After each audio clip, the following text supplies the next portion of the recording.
tous et à toutes. Bienvenue dans cette deuxième partie de cette journée sur la semaine des métiers numériques.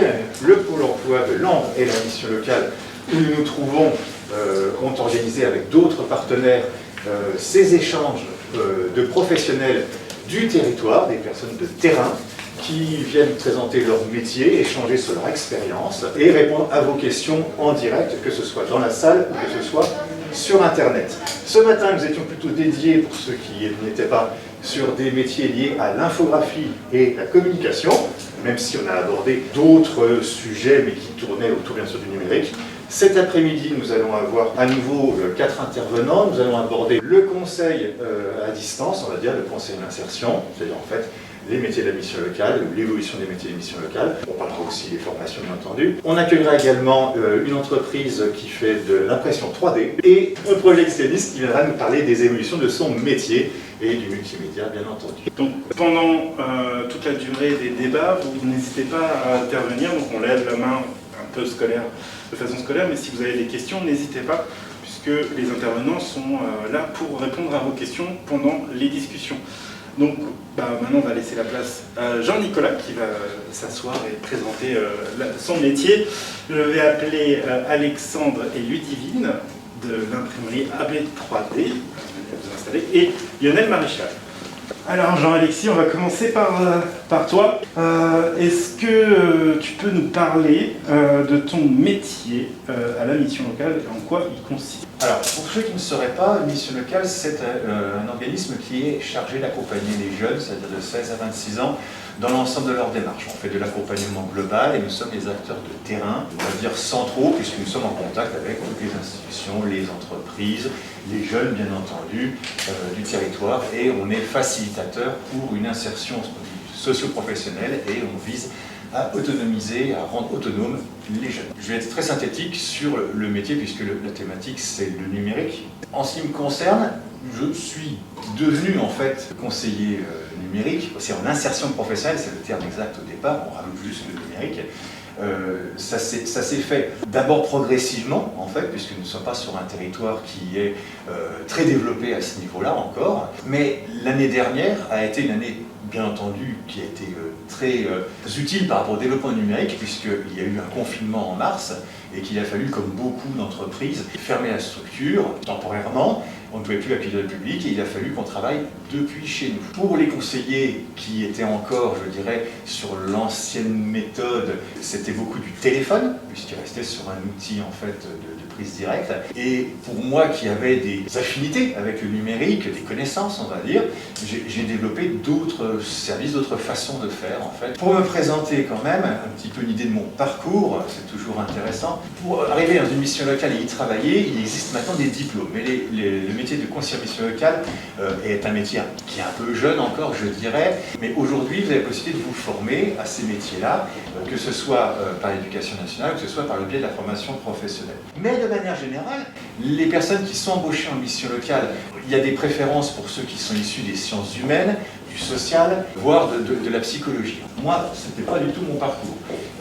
J'ai eu la chance de pouvoir faire des études supérieures après un bac général dans justement le numérique et j'ai essuyé les plâtres, comme on dit, des premières formations de ce qui s'appelle toujours service et réseau de communication. Donc j'ai fait un DUT dans le domaine et puis après je suis parti sur une licence qui était une spécialité en commerce électronique. Ça c'est mon parcours initial, ce que j'ai fait à l'école en fait. Et puis j'ai eu l'opportunité, on m'a demandé de venir réaliser une mission à Langres parce que je suis originaire de Nancy au départ, on m'a demandé de venir ici 2002 pour intervenir sur un groupe et mettre en place en fait un petit journal, un petit fascicule d'information sur tout ce qui était dépendance aux drogues, toxicomanie. Et la première journée vraiment de travail, qui était très intéressante, j'en profite pour faire un clin d'œil, je l'ai faite avec le maire de l'époque, qui était M. Nolot, qui était quelqu'un que j'ai rencontré dès ma première journée, un dimanche matin, on a travaillé ensemble sur ce sujet-là.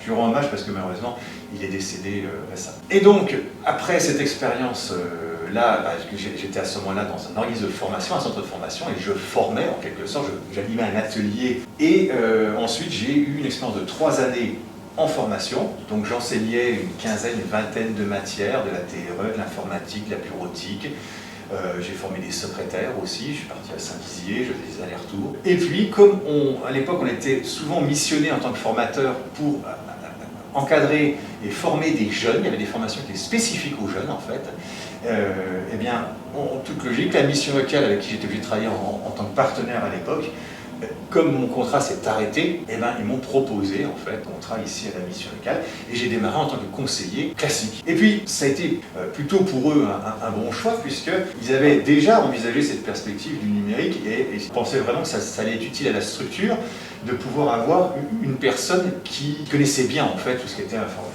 Résultat, ça va faire 15 ans maintenant que je suis à la mission locale quand même.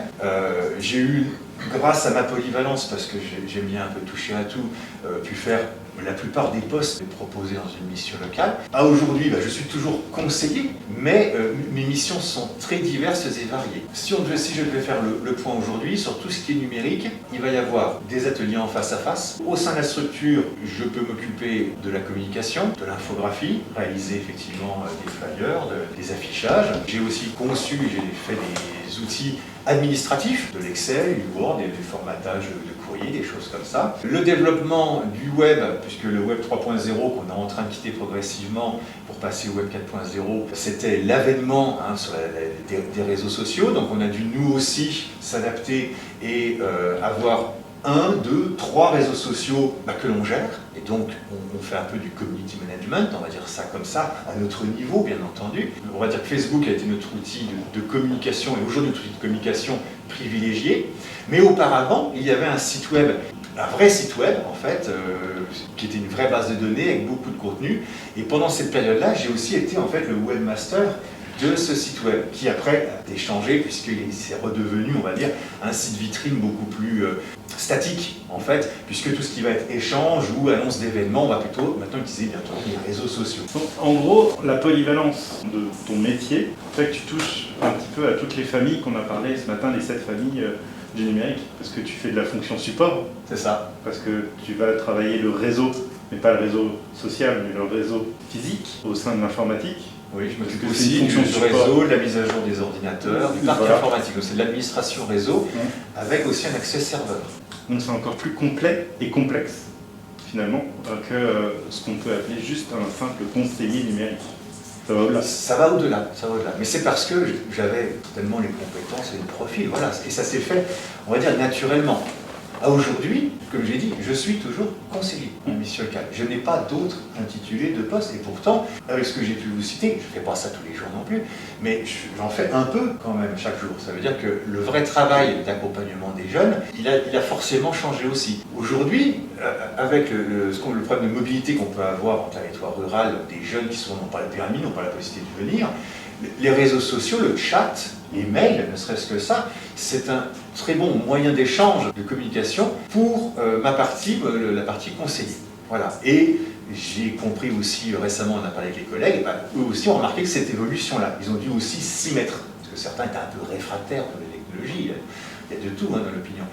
Mais voilà, c'est un constat. Le numérique, de toute façon, n'allait pas descendre. Le numérique, c'est plutôt une évolution exponentielle si on se base sur les calculs d'intelligence artificielle, donc ça ne peut que se développer. Alors, pour toi, avec tout ça, c'est quoi les qualités pour faire ce type de métier? Alors, les qualités d'un conseiller, je dirais à la base, ça va être l'esprit d'équipe, ça va déjà en faire partie, puisqu'on n'est pas tout seul à travailler, on a d'autres collègues, on a chacun plus ou moins des spécialités ou des responsabilités. Donc moi, vous avez bien compris, je suis plutôt monsieur informatique dans la structure, mais j'ai aussi une casquette sur le handicap. Et j'ai des collègues qui sont référents de l'emploi, ou référents de la mobilité, ou référents du logement. Voilà, donc on va avoir chacun aussi des spécificités, ce qui fait que je ne maîtrise pas tous les sujets, donc je suis amené à échanger à minima avec mes collègues, notamment en termes de logement ou d'emploi, puisque du coup, emploi, je suis certainement moins bon, moins connaisseur, ou d'autres ont beaucoup plus de contact avec les entreprises. Voilà. J'en ai aussi, bien entendu,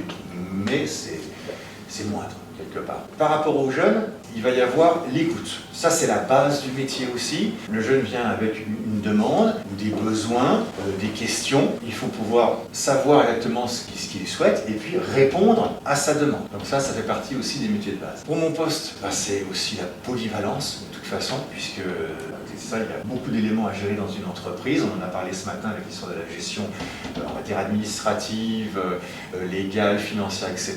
Donc voilà, c'est aussi un point intéressant. Au niveau d'autres qualités, c'est un métier qui est humain, donc le fait d'échanger à distance, ça ne simplifie pas forcément, et même presque au contraire sur le principe, les relations humaines.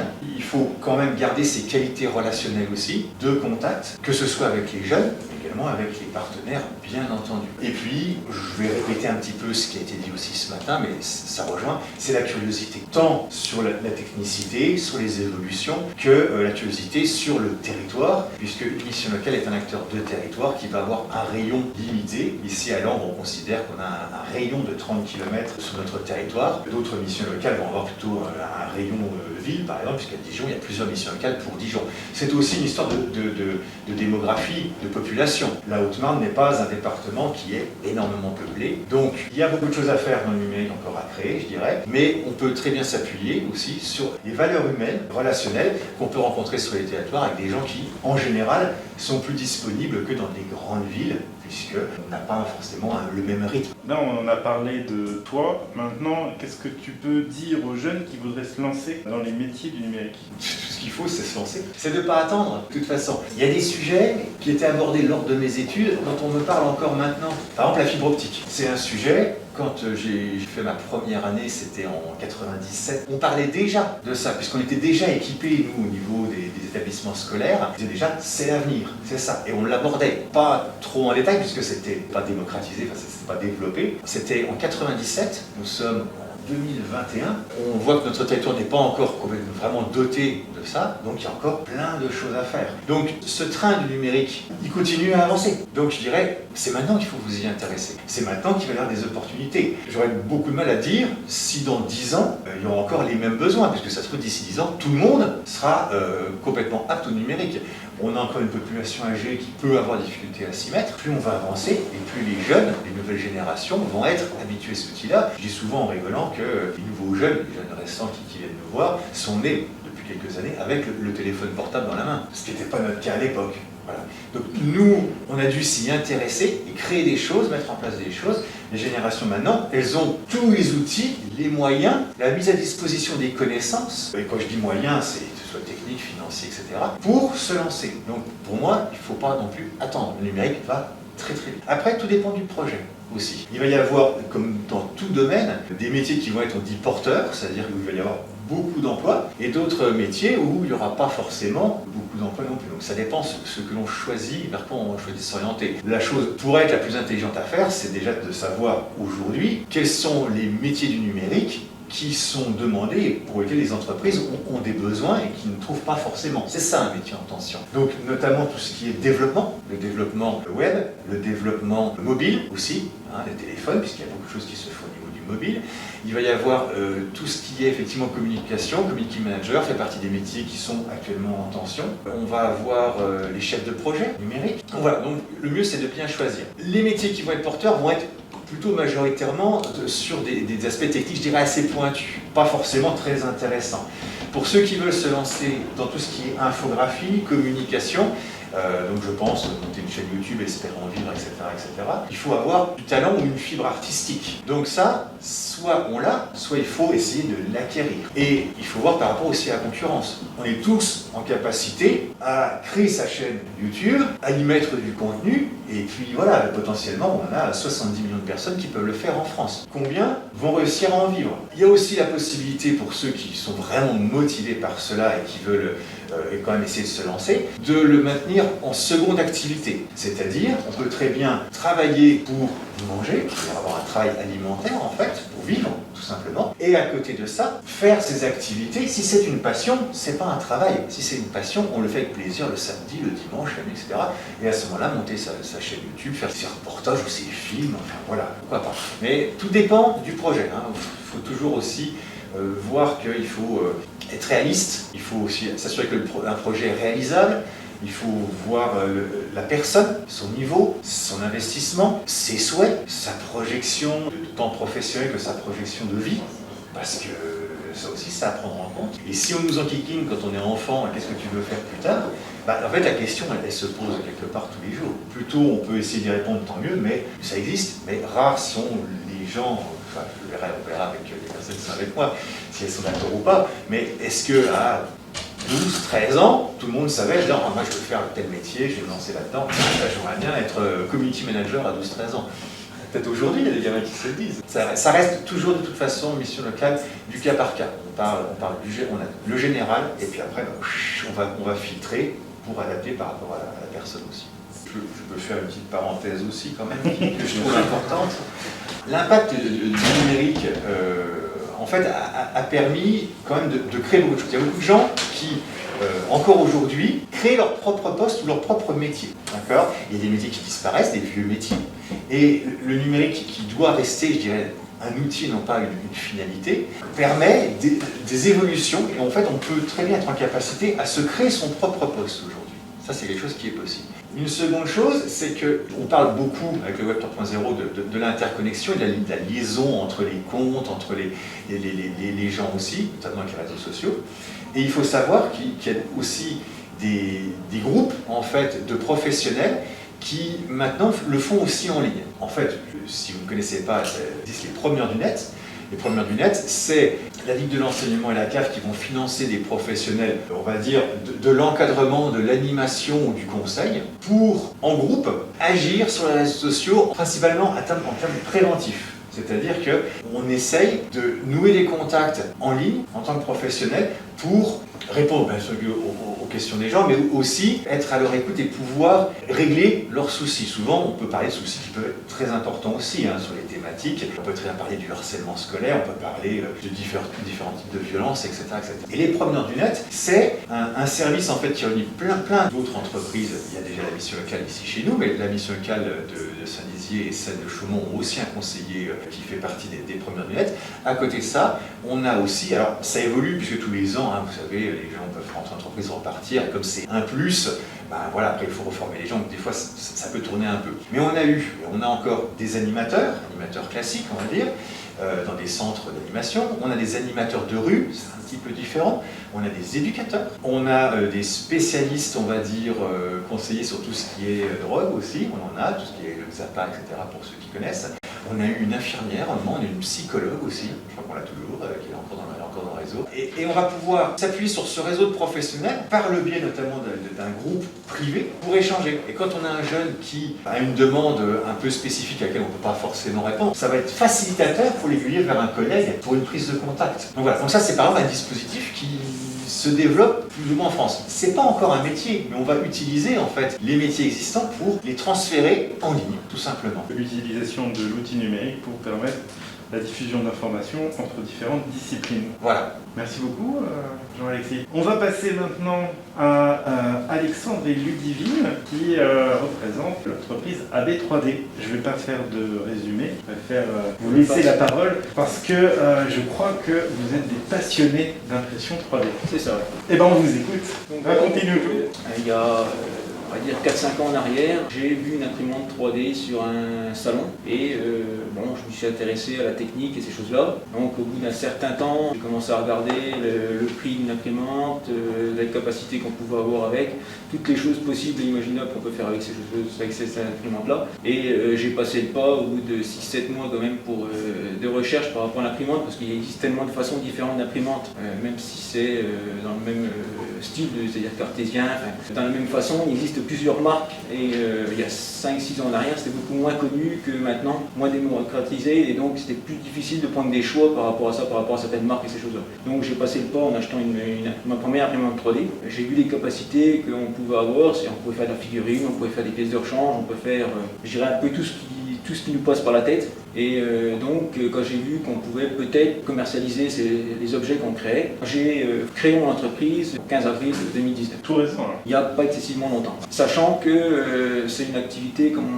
notre collègue disait tout à l'heure, annexe, c'est-à-dire que moi je travaille à l'usine, ma copine travaille en restauration, donc on travaille tous les deux et on a notre activité en plus. C'est un complément passionnant. Voilà, c'est ça.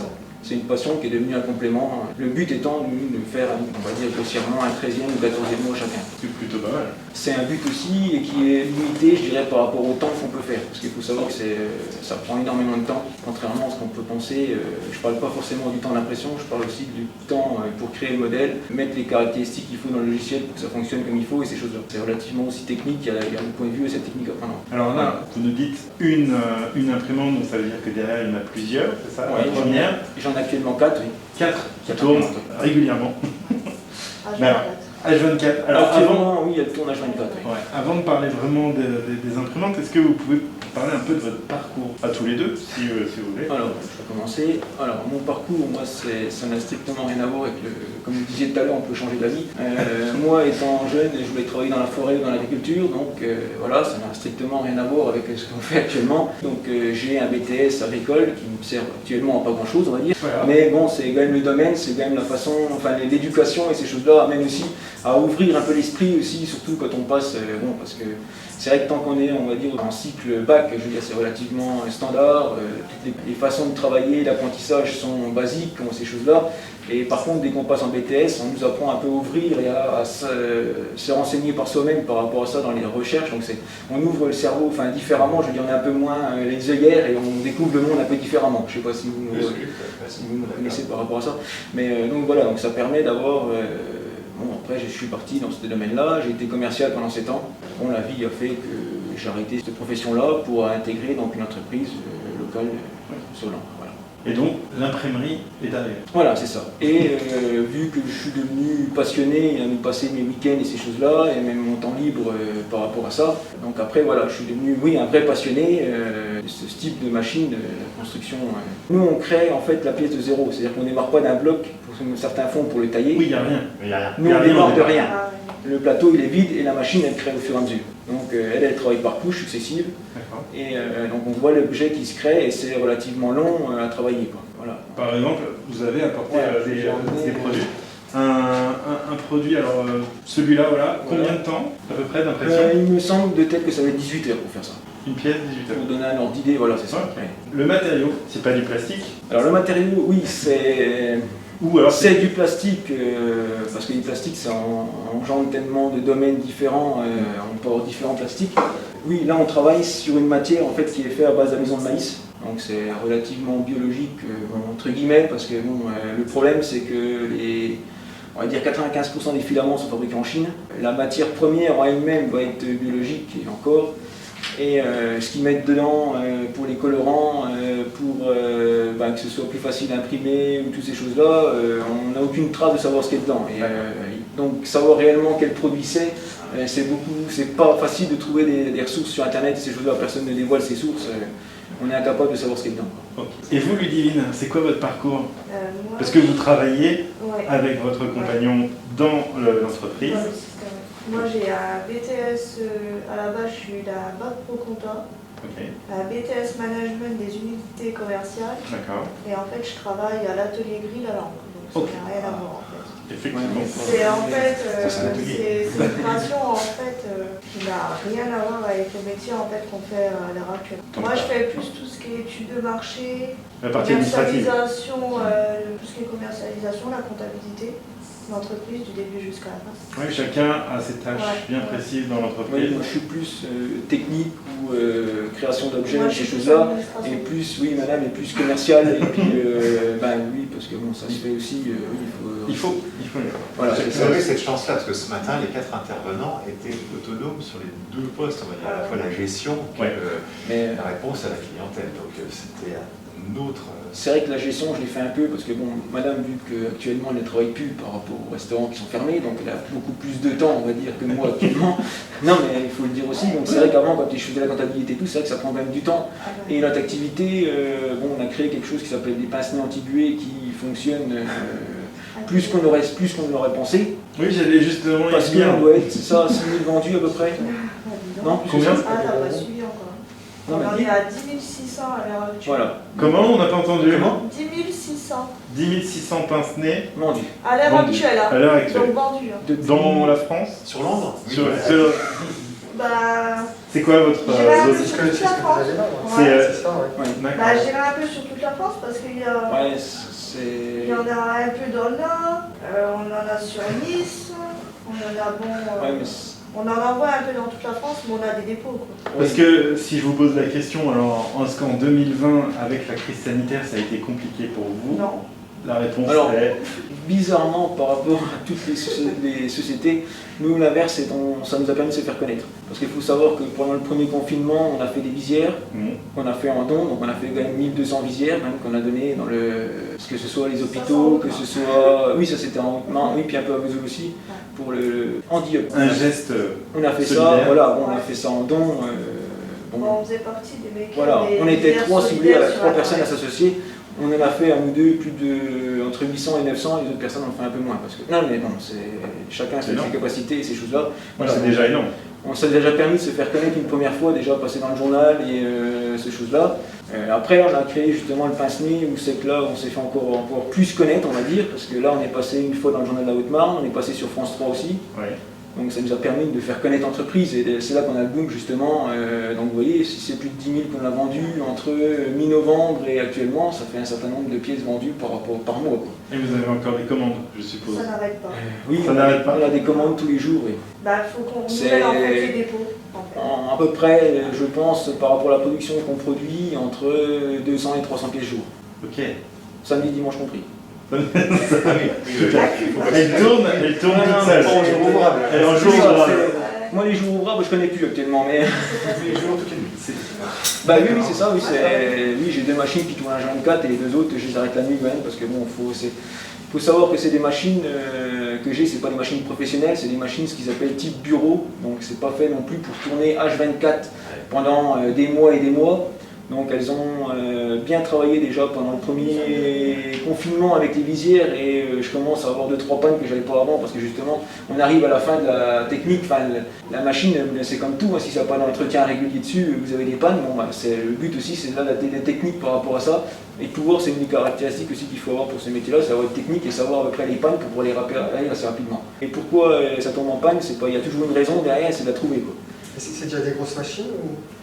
Alors, en termes de machines, en taille, la première que j'ai achetée, elle faisait 21 cm sur 21 cm sur 25 de haut.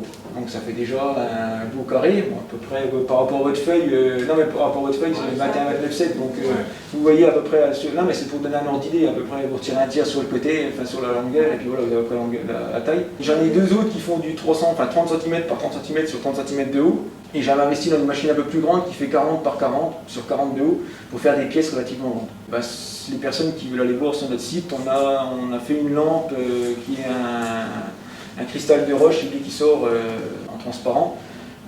Il y a plus de 72 heures d'impression. Mais elle fait, je dirais, quasiment moitié de la table, enfin ouais, pas tout à fait, mais un bon quart de la table, je dirais. Et en hauteur, à peu près cette hauteur-là. Quels sont vos clients? Quels sont les types de clients qui viennent vous voir? Alors, c'est varié. Actuellement, pour tout ce qui est pince-nez, pour éviter d'avoir trop de personnes, parce que bon, notre atelier est à notre domicile, pardon, pour éviter d'avoir trop de circulation de personnes, parce qu'en fait, on se rend vite compte que ça prend un temps pas possible à organiser des rendez-vous pour que les personnes soient là. Déjà, pour que les personnes soient à l'heure. Derrière, les personnes n'aiment pas trop attendre, donc entre les personnes qui viennent en retard et ceux qui viennent en avance, il faut encadrer les personnes pour pas qu'il y ait trop de personnes dans l'atelier.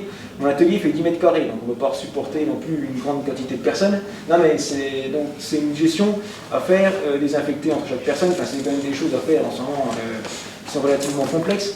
Donc on est parti sur le principe des dépôts, c'est-à-dire qu'on a entre 25 et 30 dépôts sur la Haute-Marne, enfin la Haute-Marne et on en a un à Neufchâteau. Et puis oui voilà, on essaie de, au fur et à mesure on s'agrandit par rapport à ça. Bon, on en a sur les 25, je dirais bien 15 sur la région de Langres. Et après on essaye au fur et à mesure d'étendre en fonction des personnes qui veulent. Donc, nous on est parti du principe où le magasin qui fait dépôt nous fait la demande. Parce que moi j'ai pas envie de passer mon temps, même si j'étais commercial avant, passer mon temps à faire le tour des magasins et ces choses-là. Pour que la personne elle le mette derrière, enfin qu'elle le mette dans son coin, dans un magasin et que personne ne vienne. Moi ce que je veux c'est que les gens soient motivés à les vendre et derrière que les gens les voient en façade, que ce soit facile aussi pour nous parce que c'est pas la peine qu'on dise il y a un dépôt à un endroit et que la personne elle y aille et puis elle dit ben non les gens ne veulent pas me vendre ces choses-là. Il n'y a pas d'intérêt économiquement par rapport à ça. Donc on est parti sur ce principe-là où c'est que les gens nous contactent et derrière on met en dépôt. Sinon on a naturellement comme vous parliez tout à l'heure, on a un site internet aussi. qui nous permet d'être vu sur toute la France. Donc c'est pour ça qu'on a des commandes des 4 coins de la France. Et on a aussi Facebook qui lui est beaucoup plus local. Pour les personnes, oui, parce que bon, Facebook en général ça reste plus local. Mais les gens vous connaissent à la base. Voilà, c'est ça. C'est par ramification et au fur et à mesure on part un peu plus loin au fur et à mesure. Donc c'est pour ça que c'est toujours intéressant de voir le lieu où habitent les clients pour pouvoir savoir exactement la propagation, enfin entre guillemets la propagation, je parle pas, c'est pas un virus, mais je veux dire la... Non, mais c'est peut-être le mot est terme, enfin peut-être pas, enfin vous avez peut-être des mots plus adaptés vous, mais... Non, l'image est d'actualité. Voilà, c'est visible, je veux dire, voilà, ça fait, je pense que on voit que vous avez un terrain de jeu assez large, oui. Tant au local qu'au niveau national, on peut le dire franco. Et la question est, pourquoi s'être installé à Langres? Alors voilà, c'est parce qu'on habite tout simplement à Langres, donc il fallait quand même un local. On a eu la chance d'acheter une maison sur Langres, entre Muros, il y a 2 ans, 3 ans. Et donc ça nous permet justement, j'ai pu dédier une partie de mon garage, que j'ai fait une pièce dedans, pour pouvoir mettre mon atelier. Et donc on a, à voir après exactement où c'est qu'on veut aller, parce que je dirais qu'on est arrivé à un stade où on commence à avoir moins de temps, c'est-à-dire bon, ça va que madame ne travaille pas actuellement. non mais il faut voir ça aussi, parce qu'elle passe quand même moitié de ses journées à faire ça. On est arrivé à un... Jusqu'à 21h, la clôture de la compta, donc voilà. Voilà. Il va falloir la... Ouais, non, mais c'est ça. On arrive à un stade où on se pose la question de savoir est-ce qu'on ouvre un magasin ou ces choses-là pour un pied-à-terre, entre guillemets, une vitrine ou ces choses-là, ou est-ce qu'on reste de notre activité en disant, une fois que l'histoire pince-nez, parce que bon, le pince-nez c'est quelque chose qui est... qui est mode actuellement. Ça va durer un moment, enfin. Non mais ça personne ne le sait. Si demain l'État dit qu'il faut des masques FFP2 derrière, il n'y aura plus besoin. Donc derrière ça va s'arrêter en 2 jours, c'est fini. Non mais on ne peut pas savoir la suite. Là, ça fait 4 mois, on avait pensé travailler un mois, histoire de dire que, mais en fait non. Nous au début on raisonnait plus local, vraiment local. Bon, ça s'est fait un peu plus large. Après la question de dire on ouvre une boutique ou pas, c'est-à-dire qu'il faudrait qu'il y ait un de nous deux qui arrête de travailler, donc ça veut dire un salaire qui rentre en plus non plus et qu'il faut derrière, au niveau rentabilité, être capable de sortir un salaire pour la personne là, c'est quelque chose qui se pose aussi. Là vous touchez la vraie question du développement, c'est-à-dire qu'au départ, pour l'instant, ça a l'air d'être, on entend, c'est une passion. C'est ça. À 2, familiale, on va dire comme ça. Et tout d'un coup, on commence à basculer, pas dans l'industriel, je m'entends quand je dis industriel, mais... De le faire. Donc en fait, ils reviennent maintenant indirectement vers nous, plus par rapport à ça, par rapport à la quantité de pièces. Quoi. Une dernière question, avec un peu de recul, donc vous avez dit, c'est mi-2019 que vous avez lancé votre entreprise. Est-ce que là, avec une petite année de recul, est-ce que vous avez identifié des difficultés de tout ce que vous avez pu vivre depuis cette première année et pouvoir régler s'il y a des difficultés à régler? Effectivement, ça a évolué dans le sens où au début on faisait que des foires ou des salons.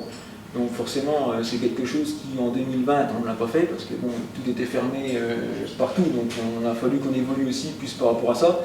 Donc c'est là où on s'est peut-être plus mis dans le terme du numérique par rapport à Facebook, essayer de faire un peu plus de publicité entre guillemets, enfin si c'est de la publicité, sur Facebook pour se faire plus connaître. Et donc on avait essayé, bon, avec les visières, de se faire connaître, mais je pense qu'on n'a pas eu beaucoup de retombées économiquement parlant derrière par rapport aux visières qu'on a fournies. C'est-à-dire que par rapport au temps qu'on a passé les journées complètes à faire les visières et ces choses-là, on n'a pas eu derrière de personnes qui sont venues en disant on a des pièces à refaire, on voudrait commander telle pièce ou ces choses-là. On n'a quasiment pas vu de personnes entre-temps jusque-là. Mis à part pour les pince-nez, où là actuellement on commence justement à avoir pas mal de commandes, de pièces de rechange, de pièces à créer pour X raisons, parce que les personnes ont besoin de la vie courante d'une pièce ou de ces genres de choses-là. Donc là on arrive, où c'est que le travail pour moi devient un peu plus intéressant que de faire la production en grande série d'une pièce. Quoi. C'est que là c'est du cas par cas et ça devient un peu plus intéressant au niveau travail. Quoi. Donc là si on entend bien, il y a une diversité de création, d'objets qui est en train de se créer parce que avec les pince-nez, vous passez sur autre chose. C'est ça. Bon, puis il y a le système de jeu aussi qu'on fait pas mal. Tous les 15 jours, on essaye ça, c'est du marketing. Voilà, c'est ça. J'ai vu ça, pas mal. On essaye, d'élargir un peu. Après, c'est mais ça marche. Ça marche, parce que les gens, ils se disent, Ils partagent, j'ai vu. Bah oui, c'est ça, non, mais on essaye d'innover. Non, c'est pas de l'innovation, parce que c'est... Si, c'est une innovation pour vous. Voilà. C'est pas une innovation en général, parce que des jeux, tout le monde peut en faire. Mais c'est une innovation, déjà, ce que vous faites. Et là, la façon de faire du marketing comme vous le faites actuellement, effectivement, vous innovez parce que... Je voulais juste savoir comment vous était venue l'idée du pince-nez. Alors l'idée du pince-nez, oui, c'est en étant au travail 8 heures par jour, enfin 8 heures selon les jours ouvrables, j'ai vu tous mes collègues qui, eux, avaient des lunettes, qui avaient la buée tous les jours en continu, ce qui est relativement pénible pour les porteurs de lunettes, je pense que vous pouvez tous le dire. Donc il m'est venu l'idée de faire le pince-nez. Après, j'ai commencé déjà par rechercher tous les modèles qui existent déjà, parce qu'il faut savoir qu'il y a des milliards et des milliards de plans sur Internet qui existent déjà. Pas forcément pince-nez, je parle en général pour tout. Et donc j'ai cherché tous les modèles qui étaient existants. J'en ai imprimé, je sais pas, une quinzaine, une vingtaine différents qui existaient déjà, pour voir ceux qui étaient les mieux et ceux qui avaient les défauts, et améliorer le système. Et à partir de ce moment-là, j'ai dit, bon, ça il faut garder, ça il faut retirer, et voilà, j'ai créé mon modèle par rapport à ça. Donc après 3 semaines, oui, 15 jours ou 3 semaines d'essai, je suis arrivé à un modèle qui correspond à un certain nombre de personnes. On a différentes tailles aussi en fonction de la morphologie de chacun. Ah oui, non, mais il faut penser aussi à tout. Voilà, la taille pour les nez normales, la taille pour les nez cassés, parce qu'il y a des personnes qui ont des nez cassés. La luxeur. Bah oui, non, mais non, puis comme vous venez de faire tout de suite, là il y a des personnes qui portent les lunettes plus ou moins haut, plus ou moins bas. C'est ça. Non, mais ma solution à moi, c'est effectivement de repousser les lunettes sur le lunettes pour que l'air puisse. Voilà, c'est ça. Une fois qu'elle passe, ça marche plutôt pas mal. Mais c'est pas. J'aime pas pour ma vision. Oui, bah oui, non, mais c'est puis le but aussi. Puis on voulait faire aussi un modèle enfant parce que je pense que l'éducation pour les enfants c'est quelque chose d'important parce qu'ils voient pour leur avenir, comme vous parliez tout à l'heure. Et derrière, c'est quand même dommage d'aller à l'école et pas pouvoir voir ce qu'il y a au tableau ou ces choses-là. Je dirais perdre du temps, puis lui en même temps il se décourage aussi, enfin je parle de l'enfant, l'étudiant, il se décourage aussi parce que lui il voit rien par rapport à ça, et derrière c'est vrai que ça peut lui mettre sa péril, sa vie, il ne peut pas aller au bout de son rêve si on veut par rapport à ça. Donc c'est pour ça aussi qu'on a essayé de faire différentes tailles aussi même pour les enfants. Pour vous, quelles sont les qualités requises pour devenir imprimeur 3D, si le terme existe? Déjà être à l'écoute des gens, déjà. Oui. Être passionné, parce que si on n'aime pas, on ne fait pas. Minutieux aussi. Minutieux. Parce que bon, il y a les normes d'hygiène aussi. Très respectueux. Sortez les produits, sortez les produits. Disons que l'avantage du pince-nez, c'est qu'on peut le désaffecter facilement. Oui, pour que les machines fonctionnent, il ne faut pas qu'il y ait de poussière ou quelque chose comme ça. Ça c'est un Groot, je pense que tout le monde l'a reconnu. Mais après, la chose, c'est que vous voyez, il y a tout plein de supports pour l'impression 3D. Et donc, il faut être relativement minutieux pour les retirer sans casser l'objet. D'accord. Ben oui, non mais c'est... vous pouvez essayer. C'est une sorte d'ébaburage en fait. C'est ça, c'est un ébaburage, mais je veux dire, c'est pas... Bon, c'est pas un ébaburage comme je faisais aux poubelles, où c'est vous preniez le puter et derrière, voilà, il manque 1 centimètre, c'est pas grave. Non, mais c'est un côté artistique. Une poubelle, c'est difficilement artistique. Voilà, c'est ça. Chacun ses goûts. Voilà, non mais... Et les chutes sont réutilisables pour l'impression? Alors... On est sur un autre projet aussi. Alors, recyclable, oui. Réutilisable ou pas? Non. Alors, recyclable. Okay.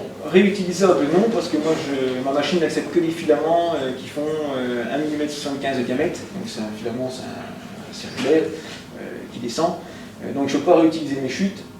Actuellement, je suis en train de voir pour investir dans un broyeur qui me permettrait justement de récupérer toutes mes chutes et les refondre, et derrière, alors refaire un filament, je ne pense pas, parce qu'il faut que le 1,75 mm soit très précis, parce qu'en fait c'est ça qui joue la précision pour la machine derrière, donc il faut des machines, un investissement lourd pour ça. Je pense plus des fois faire des styles moulages, j'ai vu sur internet certains qui faisaient des toupies ou des crayons, ces choses-là, ou des plats, ou enfin quelque chose qui est beaucoup plus facile à fabriquer derrière et qui n'a pas besoin des soucis de travailler au micron ou au millimètre. Donc à voir, pour l'instant c'est un des projets, c'est vrai que je commence à en avoir des caisses complètes chez moi en attendant, parce que le problème c'est qu'il n'y a pas beaucoup de sociétés en France qui recyclent ce genre de choses.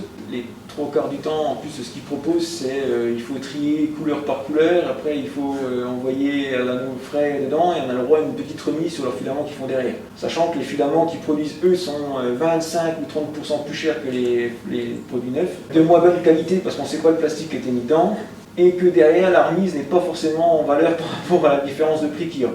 Donc pour l'instant, c'est pas encore excessivement au point. Il y a 3 filaments surtout qu'on utilise, donc après... Oui, après c'est plus au niveau technique, suivant l'objet qu'on fait en lui-même, on a plusieurs plastiques différents. Donc celui que je vous parlais tout à l'heure du PLA qui est fait à base d'amidon de maïs. On utilise aussi du PTEG qui est l'équivalent des bouteilles, enfin des bouchons de bouteilles ou des bouteilles en elles-mêmes qui est beaucoup plus résistant. Et on fait aussi, et on fait aussi un TPU qui est flexible, qui permet de faire des objets un peu plus flexibles pour marcher. Il ne faut pas hésiter. Je vais essayer si vous le remettre devant. Là, voilà, alors ça c'est du TPU, vous voyez, c'est relativement flexible. C'est pour attacher les masques, ça. C'est ça. C'est pas ça que tu recherches? Si, c'est ça que je cherchais. Écoutez, on va essayer de faire les pinceaux. Les pinceaux ne suffisaient pas pour des fois les masques. Donc du coup, on a refait les sous l'oreille derrière, encore comme ça, ils viennent pour les deux. Il y a une dame qui est venue carrément avec un escar, donc là, à un moment donné, on passe dans le médical. Est-ce qu'il y a des questions dans la salle? Oui. Non, de questions? Si. En termes non pas de production pure de l'objet, mais de ce qui se passe avant, donc tout ce qui est schéma 3D, ça vous prend énormément de temps. Et quelle a été votre pièce qui a pris le plus de temps à être faite en 3D avant? Alors, j'ai eu une demande un peu particulière qui était une pièce pour un rétroviseur de camping-car. Donc il y avait une forme, vous voyez après le rétroviseur, donc c'est une forme, c'était 2 coques droite et gauche qu'il y avait, donc il fallait séparer. J'ai passé, je dirais presque des centaines d'heures, parce qu'en plus c'était moi le premier, c'était le début aussi de mon logiciel, donc je ne connaissais pas toutes les fonctions. On partait sur une pièce qui était relativement complexe parce qu'il y avait des formes dans tous les sens. Donc j'ai passé un certain temps pour le dessiner. Et après, je suis arrivé, une fois que j'avais dessiné les 2 pièces, le découper en 2, ça allait. Après, il faut penser à faire les tenons de chaque côté pour que la pièce puisse s'emboîter. Et là, c'est pareil, j'ai encore passé un certain temps pour que les pièces soient emboîtables, premièrement, et deuxièmement, imprimables. C'est-à-dire que moi, bon, j'ai beau travailler quasiment à 0,1 mm avec l'imprimante 3D, il faut même que ce soit résistant, donc on ne peut pas non plus travailler en dessous du millimètre, je dirais, même le millimètre et demi, pour arriver à quelque chose d'à peu près résistant. Et en comparaison, par exemple, un pince-nez, combien est-ce que vous avez pris de temps à faire sur le logiciel? Alors, le pince-nez, lui, il est relativement facile à dessiner. Je pense qu'en 1 heure, il était dessiné. Comme j'expliquais tout à l'heure, ça m'a mis 3 semaines parce qu'entre le moment où j'ai imprimé, dessiné, j'imprimais le premier, on faisait des tests, les gens nous ramenaient leurs points positifs, leurs points négatifs. Donc à partir de ce moment-là, on perdait 1 ou 2 jours. Derrière, après, il fallait modifier le fichier, recommencer à nouveau les tests. Donc en fait, c'est relativement... mais le temps que j'ai passé dessus réellement à créer la pièce, 10-15 heures quand même, parce qu'à force de modifier dans tous les sens, en partant d'un modèle existant, j'ai essayé plusieurs choses. Et voilà. Et après, il faut savoir aussi qu'il y a le logiciel de CAO, de dessin industriel, dessin 3D. Ça, c'est une chose. Et après, moi, j'ai mon logiciel aussi qui permet d'envoyer les informations en imprimante, qui s'appelle un slisseur, ou un trancheur en français, qui lui aussi a à peu près, je dirais, 4-5 pages d'écran, où il y a tous les paramètres que je peux modifier en fonction des besoins que j'ai. Et là aussi, c'est un temps aussi qu'on passe un certain nombre d'heures en fonction de la pièce qu'on veut faire pour avoir certaines caractéristiques. Par exemple, pour le pince-nez, lui, il faut qu'il soit résistant, mais il faut qu'il soit souple aussi au niveau du nez. Donc pour ça, j'ai durci au maximum, mais par contre, je lui ai demandé en dessinant la pièce qu'on se retrouve avec 0,4 de chaque côté et un vide au milieu, ce qui permet d'avoir la souplesse quand on le plie. Et par contre, la dureté sur les ailettes, parce que je les ai fait un peu plus épais, parce que j'ai plus de matière. C'est beaucoup de calculs comme ça à faire, à penser aussi avant d'imprimer. C'est une réflexion à avoir par rapport à ça et savoir après les paramètres qu'on peut faire par rapport à l'imprimante. Est-ce que vous connaissez les Fab Labs et est-ce que vous êtes passé par eux pour découvrir ou qu'est-ce que vous pensez de leur activité? Les Fab Labs, j'ai eu en discussion par rapport au Visière qu'on a commencé avec le Fab Lab de Chaumont qui était tout nouvellement créé parce qu'ils avaient quelques jours de création quand on a commencé au mois d'avril, quand on a eu oui, avril, mai, avec des relations avec eux, mais j'ai pas eu de relation directe, enfin avec des Fab Labs en direct avant ce moment-là, pour la simple et bonne raison, c'est que je m'étais renseigné, le Fab Lab en fait ça regroupe pas mal d'activités autres que l'impression 3D, c'est-à-dire que eux, c'est tout, les gens, le but du Fab Lab, vous allez me dire si je me trompe, mais un Fab Lab c'est d'arriver avec quelque chose à réparer, on vous donne la connaissance pour le faire, les connaissances, la machine pour le faire, et derrière vous vous débrouillez, je veux dire, avec les connaissances que vous avez eues, vous créez vous-même ou vous réparez de la façon dont on vous a appris votre machine. C'est tout à fait ça. Donc moi j'étais pas parti sur cette optique-là parce que en se rendant compte de toutes les machines qu'il faut investir, ou plus ou moins investir, ou du moins en location avec différents Fab Labs pour arriver à ce genre de choses, c'était pas forcément que de l'impression 3D dont je maîtrisais entre guillemets, si vous voulez, la technologie. Parce qu'il faut même avoir des connaissances aussi bien en électronique qu'en hydraulique. Il faut oui, parce que si vous avez une électrobahn, c'est juste à régler. Technique, enfin oui, non, mais je veux dire, il y a l'électricité, il y a une quinzaine, une vingtaine de domaines différents à connaître quasiment sous le bout des doigts, parce que quand les personnes, déjà, il faut dominer son domaine déjà pour pouvoir l'apprendre, parce qu'après, il faut penser aussi qu'il faut être éducatif, ou avoir le sens éducatif pour pouvoir apprendre aussi à la personne à le faire. C'est ça. Donc là, vous passez aussi du temps par rapport à ça. Il y avait cette chose-là. Et après ça, il faut un local aussi avec, je pense, des centaines de pièces de rechange pour pouvoir commencer à travailler. Et quand j'ai mis tout ça l'un au bout de l'autre, je me suis dit que c'était un peu trop chargé pour le début de mon activité. Tout à fait. On était en relation justement avec une personne qui faisait des visières avec nous, en réflexion d'en ouvrir un sur Langres. Quand on a commencé, c'est pour ça que je sais de quoi je parle, quand on a commencé justement à réfléchir avec tout ce qu'il fallait, les domaines, les différents domaines qu'il faut et tout, le local, les pièces de rechange, dans tous les domaines possibles et imaginables, on s'est vite rendu compte que c'était pas quelque chose qu'on faisait à l'apéro en disant tiens on va faire ça, on va se lancer comme ça. C'est quelque chose qu'il faut avoir des centaines d'heures de réflexion derrière, trouver du monde capable d'enseigner toutes les compétences. Et ça, c'est pas forcément facile à trouver parce qu'on peut être très fort dans son domaine mais pas forcément savoir l'enseigner. C'est deux choses complètement différentes. Oui. Voilà, non mais c'est un métier. C'est un métier, non mais c'est vrai, c'est ça, c'est deux choses complètement différentes et il faut avoir les deux compétences pour pouvoir faire ça. Donc en fait, on s'est vite rendu compte que c'était pas réalisable dans le temps imparti, à vision courte Pour faire quelque chose. Oui. Pour faire quelque chose rapidement. Mais le Fab Lab, c'est vrai que la porte d'entrée en général, c'est l'impression 3D. C'est souvent la première machine. Quand un Fab Lab se met en place, ça va être la machine centrale. Et après ça, il va y avoir des fraiseuses ou des appareils. Voilà, c'est ça. Donc c'est pour ça que ta question pour moi était intéressante dans le sens où vous étiez lancé. Donc pour moi, il y avait forcément un échange avec ce genre d'institution. Mais un Fab Lab, c'est une énorme association, on va dire. C'est soutenu par des collectivités, par des municipalités. C'est vrai qu'une personne toute seule difficilement se dire, à moins d'avoir un fonds au départ énorme, parce qu'il faut investir dans énorme machine et effectivement après tout savoir-faire. Et puis c'est ce que j'allais dire, les fonds c'est bien, mais il faut être un génie, je dirais presque, parce qu'il faut connaître, il faut toucher à tout. Je veux dire, on peut avoir tous les domaines, vous emmenez une cafetière, il faut toucher à l'hydraulique parce qu'il y a de l'eau dedans, et l'électronique, il y a tellement de choses de façon différente à l'électricité, enfin, il y a tellement de domaines différents à savoir connaître. Et surtout, après, c'est ce que je vous disais, il faut savoir l'expliquer, parce que bon, vous avez trouvé la panne, vous allez l'identifier, mais il faut dire à la personne, voilà, j'ai raisonné comme ça, moi j'ai trouvé cette panne-là, donc il faut que la personne comprenne d'où vient la panne, donc il faut lui expliquer, et derrière, il faut lui dire, ben voilà, maintenant que tu sais ce qu'est la panne, je vais t'expliquer comment on la répare. Et après, il faut lui expliquer, mais que la personne elle comprenne, parce qu'il faut que ce soit elle qui le fasse. Voilà, c'est ça. Parce que le Fab Lab, c'est pas la personne qui réalise, c'est pas vous n'amenez pas ça chez un électroménager, enfin je veux dire quelqu'un qui vend un électroménager et qui dit moi je vais vous réparer, c'est deux choses différentes, c'est que la personne elle le fasse elle-même derrière, donc elle ait compris ce que vous lui avez expliqué pour pouvoir le faire réellement derrière. Même si vous surveillez un peu ce qui se passe au-dessus, il faut quand même que la personne ait compris. Et donc après ça, il y a le problème aussi de savoir quelle clientèle vous avez réellement. Non, parce que bon, si vous avez, je vais être triste, mais si vous tombez sur quelqu'un qui a 2 QI, je veux dire là, vous pouvez passer des heures à l'expliquer. Oui. Il faut aussi qu'ils soient en capacité à. Voilà, non mais c'est ça, le problème c'est ça, c'est de savoir, après je sais pas exactement quelle clientèle il y a, parce que quand on leur dit c'est gratuit derrière, parce qu'effectivement les Fab Labs en général vous ne payez pas grand chose. Oui, je pense que les gens, après je ne connais pas au plus, parce que malheureusement on n'en a pas encore sur Langres, et j'ai pas eu l'occasion de la médiathèque dans un Fab Lab. J'ai connu des médiathèques qui utilisaient aussi l'impression 3D.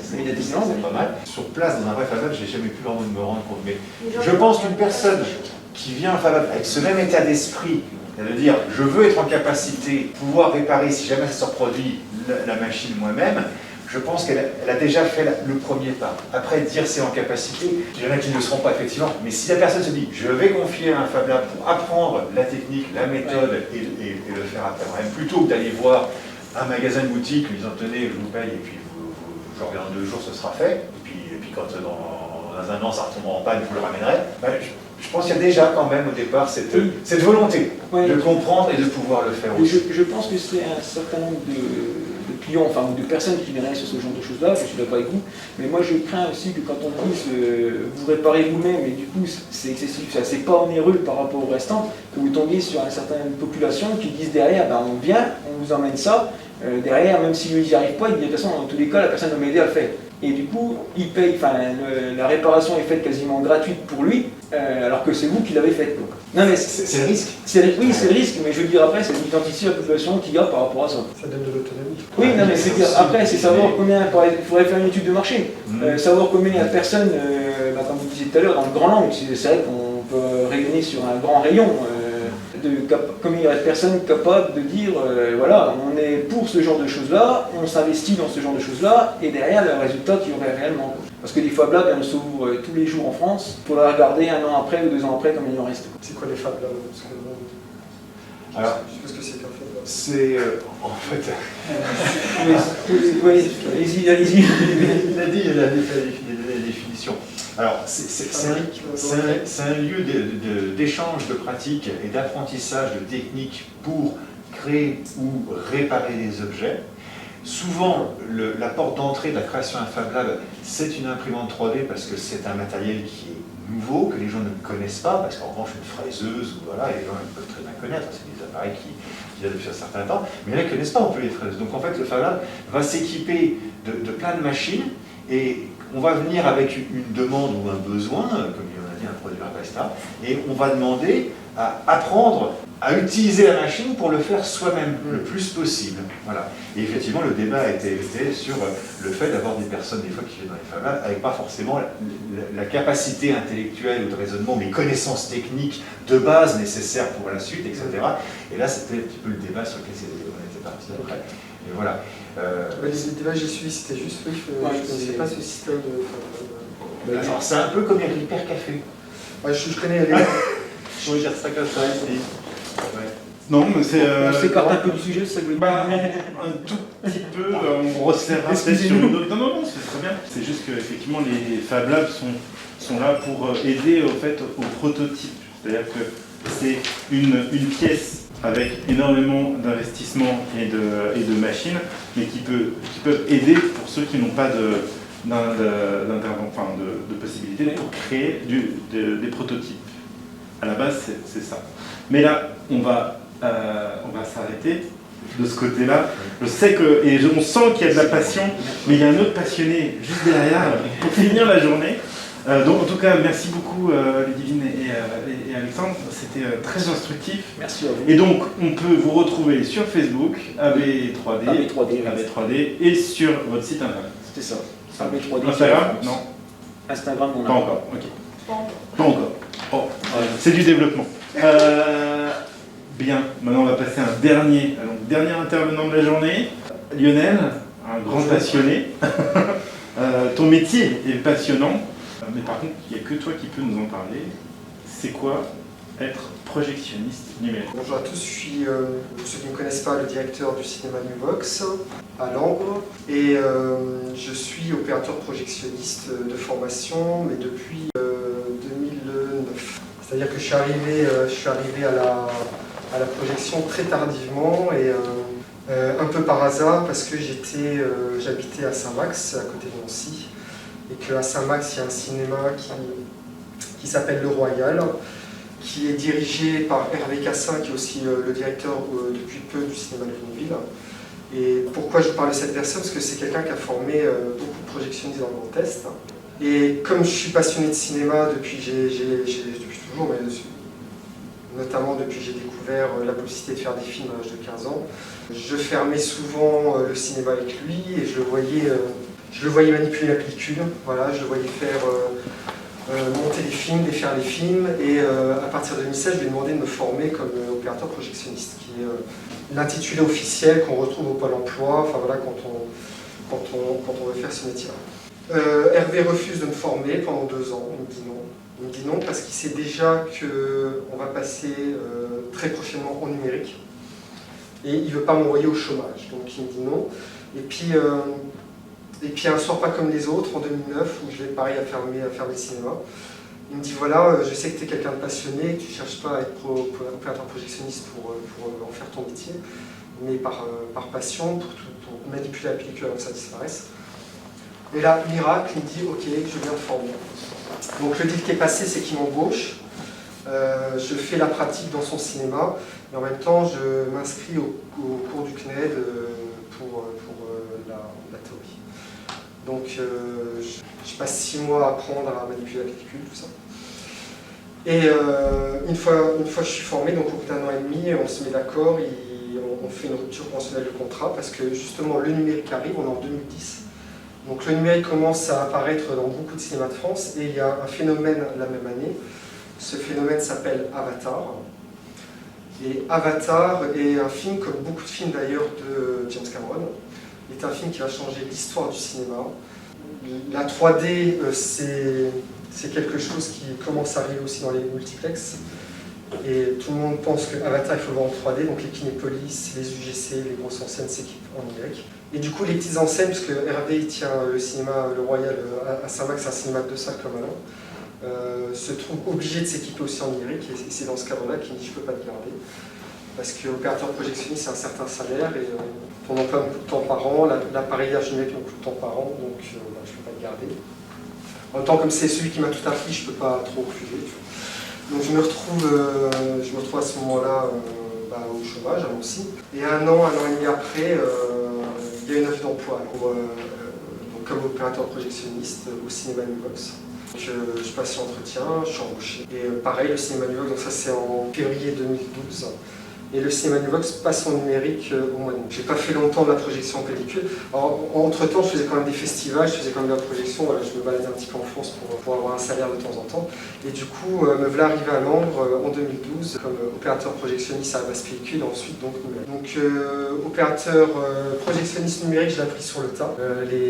La société qui va nous installer le matériel dans le cinéma nous forme en même temps à l'utilisation de ce matériel. Évidemment, c'est le métier qui change, puisque avant le projectionniste était dans la salle de projection et ne voyait pas la clientèle, il ne pouvait pas être au contact des clients. Parce que la projection avec la pellicule, ça pouvait être de la pellicule qui casse, ça pouvait être une pellicule qui... Il faut savoir que sur une pellicule, on n'a pas que les images, on a le son aussi qui est inscrit. Ça pouvait être aussi la pellicule qui bouge et le son qui...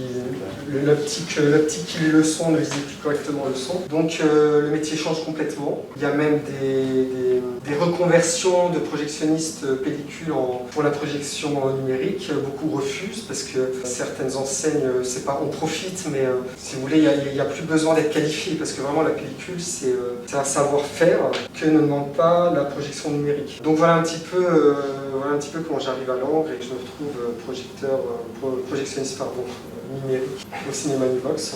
Donc voilà la machine. Alors il faut savoir que la technologie numérique existe depuis 1995. Les premiers cinémas projettent en numérique, c'est à Paris. Bon, c'est des grosses machines énormes qui font beaucoup de bruit, donc la technologie n'est pas encore en point. Et 2010, c'est la sortie d'Avatar, mais c'est aussi la technologie qui est prête. C'est-à-dire qu'on a réussi à miniaturiser merci, la technologie pour les cinémas, parce que vous voyez, c'est un gros projecteur vidéo. Un projecteur vidéo ne peut pas être utilisé dans un cinéma parce que la distance entre la cabine et l'écran fait plusieurs mètres, ça va de 17 à 34 ou 50 mètres des fois. Donc il faut des machines, il faut une lampe puissante. Et la lampe qui est dans le vidéoprojecteur là ne suffit pas. On travaille avec des lampes axiales. On s'en rend compte. Ouais. Alors, la question est, comment on récupère un film et comment tu le diffuses? Comment ça se passe, le cheminement?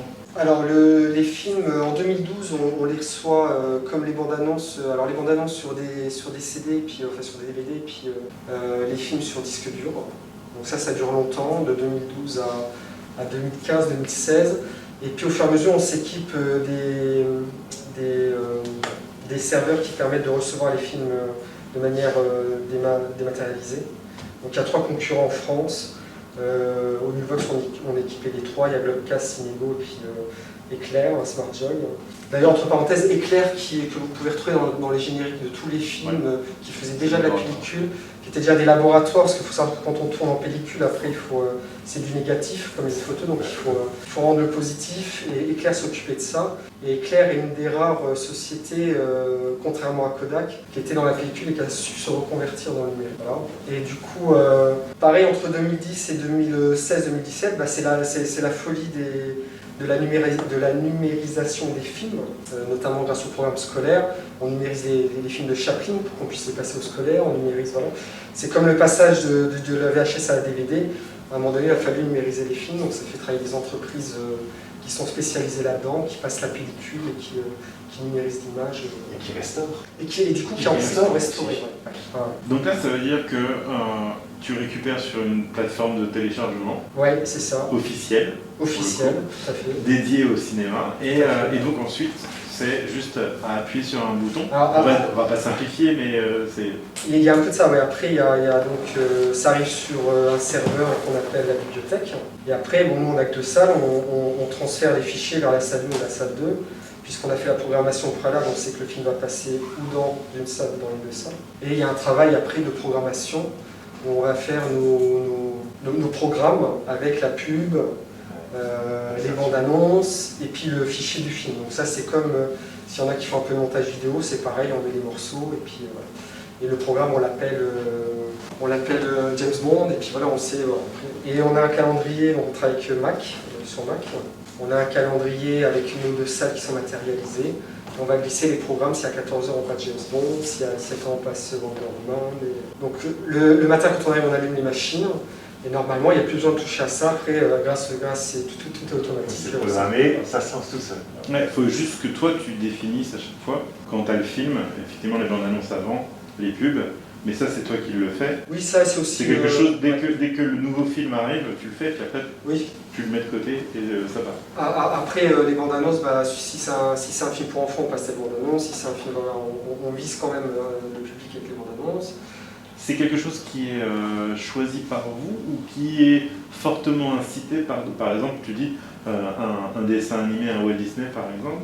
Avant, il y a forcément des bandes annonces enfants où vous pouvez choisir. On peut choisir, on fait ce qu'on veut. Vous pouvez faire ce que vous voulez.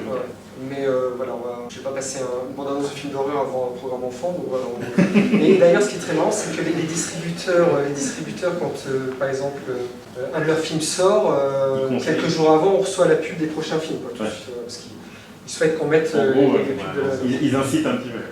Et puis sinon, pour la pub nationale et locale, on reçoit toutes les semaines, on reçoit une feuille de route pour passer telle et telle pub. Donc là, puisque après, on est dédommagé de la pub qu'on passe. Bon, projecteur numérique, projectionniste numérique, c'est pas ton seul métier, tu as d'autres facettes, puisque tu l'as dit, tu es directeur de cinéma.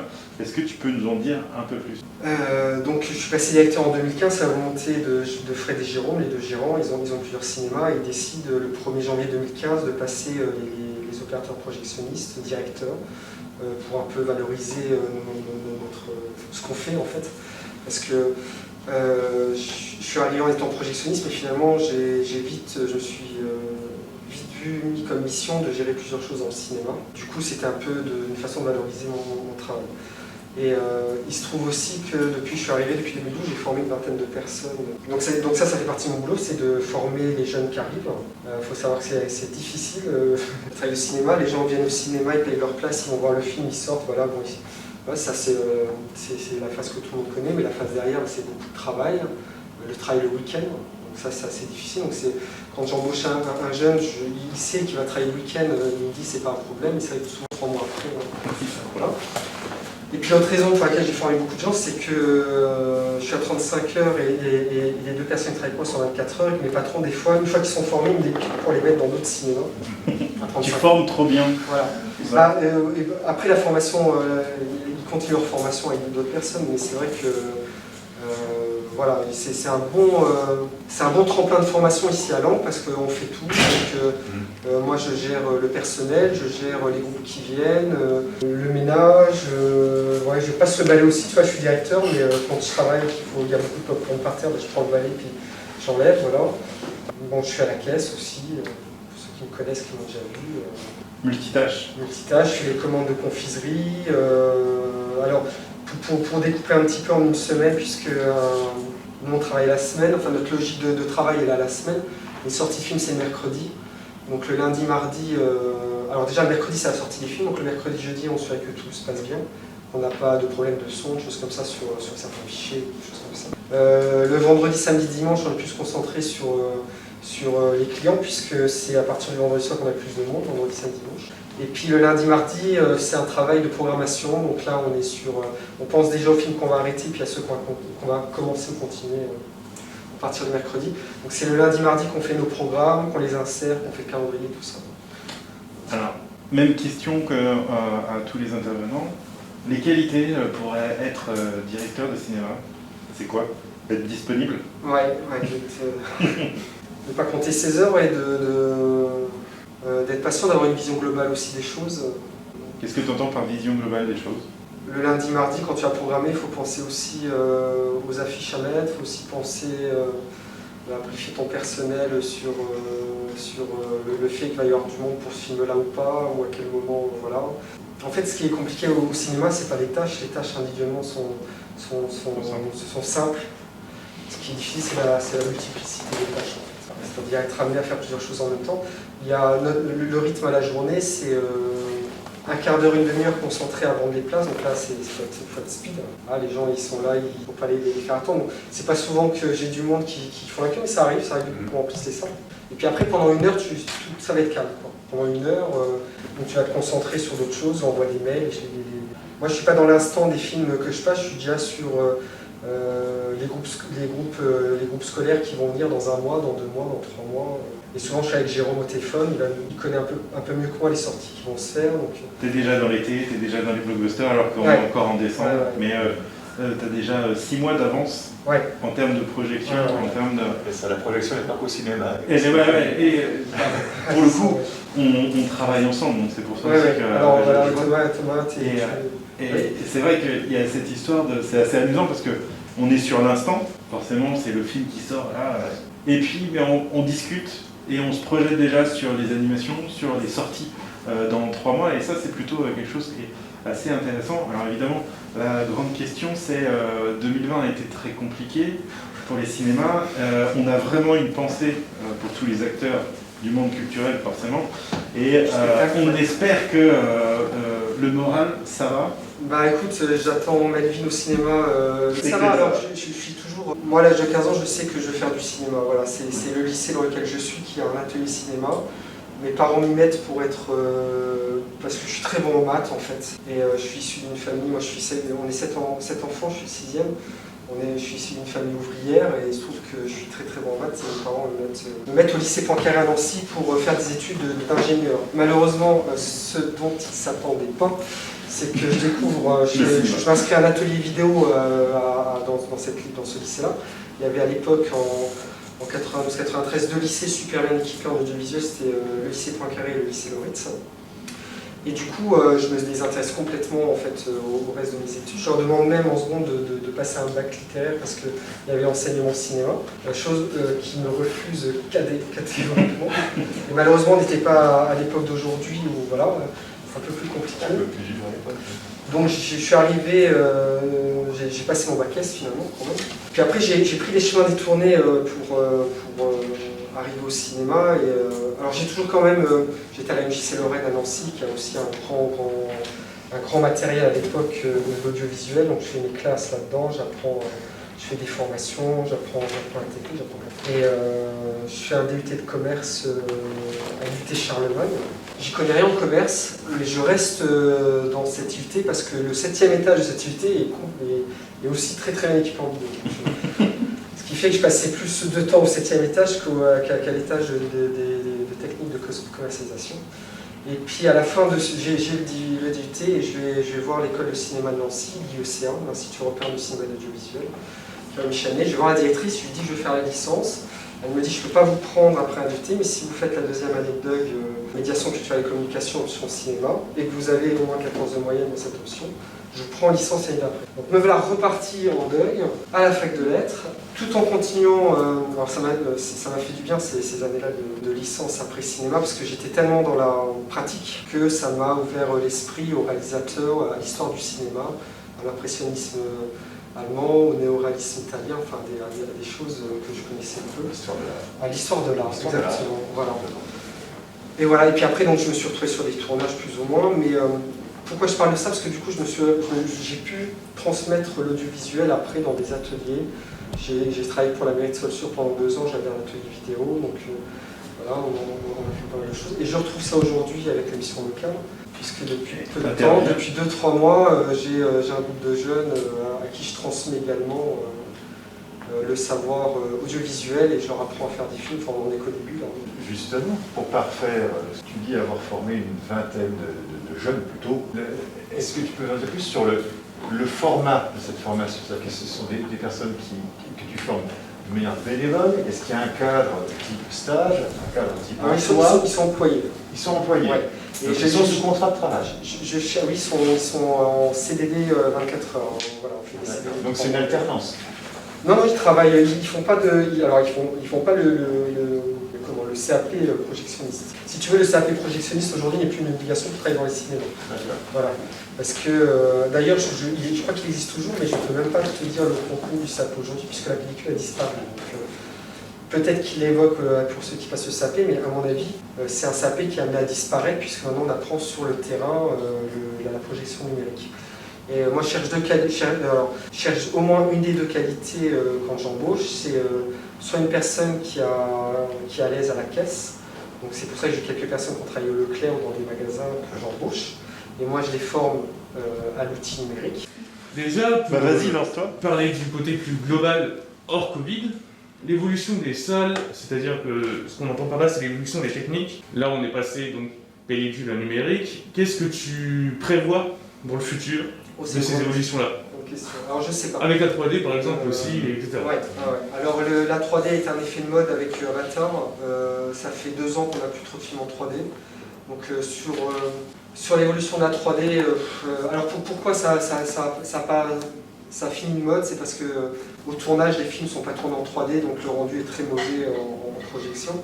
À part certains réalisateurs qui vont voir vraiment l'exploitation 3D. Je pense que les avatars qui arrivent, qu'on attend depuis 10 ans, mais qu'on attend depuis un moment. Après, ce qui m'inquiète avec le Covid et avec la fermeture des cinémas, c'est que le mode de consommation des gens change, avec les plateformes notamment Disney+, et voilà. Et surtout aussi le fait qu'aujourd'hui la qualité est très belle. C'est plus le DVD quoi. Si on a une bonne télé ou un bon vidéoprojecteur chez soi et un bon son, on a les qualités du cinéma. On investit dans du bon matériel. Ouais. Les gens font du home cinéma, ça fait déjà ça. Mais justement, cette ambiance cinéma, avec tout ce qu'on a donc, comme plateforme de streaming, etc., tu ne penses pas que c'est quelque chose d'important, que les gens vont quand même essayer de rechercher? Le cinéma, ça reste une culture en France et ça fait partie de l'enseignement chez les enfants. Moi, j'ai des groupes scolaires.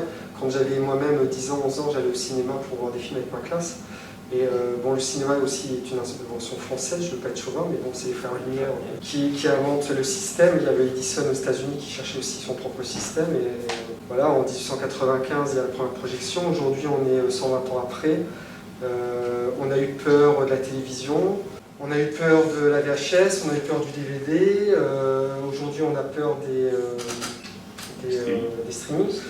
Et ce qui sauve le cinéma dans les années 90, complètement de manière paradoxale, c'est les multiplex. Le premier multiplex en 95 du GC propose une façon de consommer le cinéma autrement, avec 12 salles, avec un magasin de bonbons, un magasin de peluches, et ça relance le cinéma. Alors, ça a tué beaucoup de cinéma de proximité, mais d'un autre côté, sauvé aussi le cinéma à l'époque-là. Donc je pense que culturellement, les Français continuent à aller au cinéma, mais je sais, enfin voilà, on a perdu des spectateurs depuis la Grande Vadrouille. La Grande Vadrouille a fait des millions d'entrées parce qu'il n'y avait que ce média-là à l'époque. La télévision commençait seulement à naître. Donc on aura encore des phénomènes de salles remplies avec James Bond, Avatar, des choses comme ça. Mais le cinéma coûte cher. Enfin, je veux dire, voilà, quand tu as une famille de 3 enfants, c'est un billet de 50, 70 euros. Donc je pense qu'on va quand même perdre des gens. Par rapport au Covid, on perd 20% de notre clientèle aussi. Et souvent des personnes qui ont peur, qui sont peut-être fragiles, tu vois, ben voilà, et je ne peux pas les blâmer. Enfin voilà, après le Covid est quand même une maladie très dangereuse. et qui tue. Donc voilà, donc l'avenir, après moi, ce que je vous ai déjà dit en atelier, et ce que je dis, pour moi l'avenir un petit peu pour moi le futur avec la 5G, ça va s'accélérer, c'est les lunettes 3D, tu vois, ça va se développer pour visiter les appartements. Pour conduire une voiture, voilà, pour les simulations, voilà, et la 5G se développe non pas pour les humains mais pour les robots et pour la voiture qui roule toute seule, pour le frigo connecté, pour des choses comme ça. Et je pense que l'avenir dans les 20-50 prochaines années, c'est de voir un film avec ses lunettes, voilà, et j'espère que les cinémas existeront encore pour montrer les Chaplin, pour montrer des choses comme ça. On a quand même eu peur, on a peur que ça disparaisse, que Disney, qui est un gros fournisseur de films, nous a coupé l'herbe sous le pied en proposant Mulan en streaming, en proposant Sol. Donc quand même eux se mettent à faire ça, je veux dire, voilà, nous c'est notre façon, c'est notre pain, hein, donc les films-là. C'est vrai que je ne l'ai pas dit, à Londres on est RSC et on vit avec les blockbusters. 80% des clients c'est les blockbusters et 20% c'est la clientèle RSC. Et si les blockbusters s'en vont, voilà après. Eh bien, en parlant de diffusion de blockbusters, etc., est-ce que dans le cinéma de Langres, il y a aussi des diffusions de production locale, c'est-à-dire au territoire de Langres? Ouais. Je vais faire la pub à la compagnie cinématographique de chez dont je suis un membre. D'ailleurs, on prépare le prochain long métrage qui va s'appeler La promesse du sanglier. Donc oui, on a fait la sortie de Mal de mer au Bûcher. Il y a aussi Lily Rose en 2015 qui s'est tournée à Londres. On a fait l'avant-première avec les acteurs et puis le réalisateur. Donc tout ce qui est local, on prend parce que voilà, je défends le local et des ciné-débats. Alors ça fait partie des choses qu'on prévoit sur un an, justement, tu vois, quand on parlait de projection. Là, on travaille avec l'association Autour de la Terre. Et avec Hermeline, on se réunit une fois par an et on projette sur une année, de septembre à juin, tous les films qu'on va passer. Ok. Et je voudrais une toute dernière. Toi, personnellement, en tant que projectionniste, est-ce qu'il t'est arrivé de rencontrer des réalisateurs, peut-être, et des acteurs plus ou moins connus? Oui, ouais. Et si tu en as retiré une expérience plus, on va dire plus, ouais, t'as fait une photo et t'as pris un selfie, quoi, en somme, ou est-ce que tu as j'ai discuté? On discute, on mange ensemble avant le film. Quand on a eu la chance d'avoir Guillaume Niclou pour la sortie de La Religieuse. À l'Ancre, on a eu la chance d'avoir les gendres de Qu'est-ce qu'on a fait au bon Dieu, tu vois. Donc voilà. Après, on a moins de stars qu'on n'a pas réussi à avoir Danny Bourne. Il y a des stars que Chaumont eu, pas nous, parce que les distributeurs, quand ils font comme ça une promotion d'un film, par exemple en Haute-Marne, ils vont choisir plus qu'un seul cinéma, ils vont pas prendre Chaumont. Ce qui est dommage, parce que c'est à 30 km, donc tu vois. Voilà, il pourrait y avoir une présentation du film à Langres et puis hop, ils font la route jusqu'à Chaumont pour faire. Mais ouais, j'ai rencontré du beau monde. J'ai eu la chance aussi. Alors à Nancy, quand j'étais au chômage, j'ai créé une émission de radio sur Radio KM Nancy qui s'appelle Grand Écran, qui vit toujours aujourd'hui. C'est mes chroniqueurs qui ont repris l'émission. Je partage souvent aussi les grands écrans. C'est une émission que j'ai créée en 2010, juste avant de venir à Langres. Et dans le cadre-là, j'ai fait des interviews d'acteurs et réalisateurs au Festival de Gérardmer, au Festival du film arabe à Famec, au Festival du film italien à Villerue. Tu vois, je me déplaçais avec mon micro, puis je faisais des interviews, puis je passais ça dans l'émission. Et puis même à Nancy, au studio de RCN, j'ai accueilli des acteurs locaux voilà, qui étaient dans le cinéma ou dans le télévision. Comment? J'ai pas réussi Tom Levent. Ah, dommage. Acteur Nancy. C'est vrai que j'ai frère de Charlie Coutu. Ouais, frère de Charlie Coutu. Voilà. Merci pour ces réponses. Voilà, puis ce que j'aime bien, moi, c'est des moments que je préfère, dans mon cinéma, c'est quand on a des soirées avec Madame la Radio, avec Thomas aussi. C'est des moments forts en émotion, moi j'aime ça. J'aime bien aussi quand j'ai une comédie que la salle est pleine, de mettre 10 minutes derrière tout le monde et puis écouter les gens rire. Tu vois. Ma satisfaction elle est là, quoi. Quand la salle est pleine et j'entends les gens réagir et rigoler, je sais pourquoi je suis là, pourquoi je me lève et pourquoi je fais ce métier. Alors quand en plus c'est des films sur lesquels j'ai travaillé moi-même et des films locaux, alors... Et encore plus de satisfaction. Bien, merci beaucoup à tous, mais avant de se quitter et de partir vaquer à d'autres occupations, pour conclure, on va vous demander, si c'est faisable, en une phrase, résumer un peu tout ce que vous avez entendu, mais c'est surtout qu'est-ce que vous pourriez dire aux personnes et aux jeunes qui souhaiteraient se lancer dans des métiers, dans votre métier ou dans un métier du numérique. Est-ce que vous auriez un message à faire passer? S'il y en a un qui veut se lancer, je regarde Alexandre, mais ça peut être quelque chose. Par rapport à l'impression 3D, il faut prendre son temps déjà pour la réalisation, que vraiment pour dessiner ses pièces et tout, c'est vraiment un temps, le temps est primordial, il faut vraiment avoir des heures et des heures pour être passionné pour ce métier-là.